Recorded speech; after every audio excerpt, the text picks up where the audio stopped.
Est-ce qu'on peut arrêter de parler de la PMA comme étant le parcours du combattant, s'il vous plaît? C'est hallucinant de parler de parcours du combattant quand en fait la réalité c'est qu'on parle de femmes essentiellement. J'en parle parce que la semaine dernière, Marine Tondelier, la femme politique, a annoncé qu'elle était enceinte et qu'elle était enceinte au terme d'un très long parcours de PMA. Évidemment, c'est une super nouvelle pour elle puisqu'elle avait un désir d'enfant.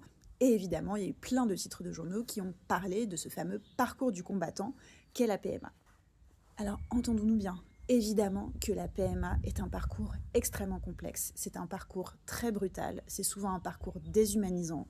Peut-être que vous avez autour de vous, en tout cas c'est mon cas, des femmes qui ont entrepris ce parcours, que ce soit des femmes en couple avec un homme, avec une femme, ou parfois des femmes célibataires. Et c'est un parcours qui est très difficile. Probablement qu'il y a plein de cas dans lesquels il se passe bien et c'est cool, mais mon sentiment c'est que quand même dans la majeure partie des cas, c'est un parcours qui est très difficile.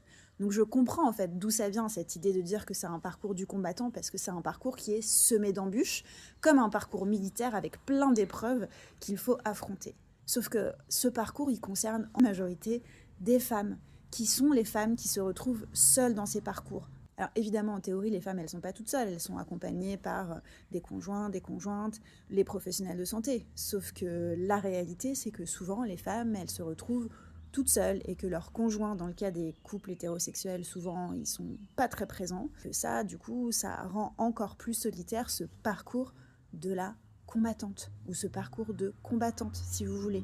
Mais je trouve que c'est intéressant en fait de se poser 2 secondes sur des expressions qui sont des expressions très figées comme ça. Mais en l'occurrence, il n'y a rien qui nous empêche de féminiser ce parcours de combattante ou parcours de la combattante.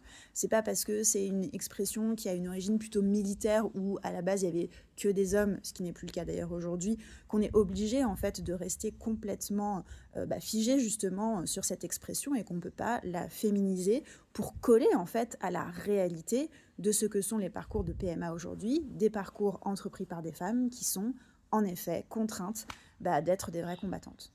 Je ne dis pas qu'il faut nécessairement féminiser toutes les expressions du quotidien. En revanche, pour celle-ci spécifiquement, je trouve que c'est assez hallucinant de parler de parcours du combattant quand en fait la réalité c'est qu'on parle de femmes essentiellement. Et je trouve qu'il y a justement une opportunité ici en fait à féminiser cette expression pour bien donner à voir que celles qui combattent, ce sont des femmes, dans leur grande majorité. Est-ce qu'il y a d'autres expressions un peu figées comme ça auxquelles vous pouvez penser et que vous aimeriez féminiser ?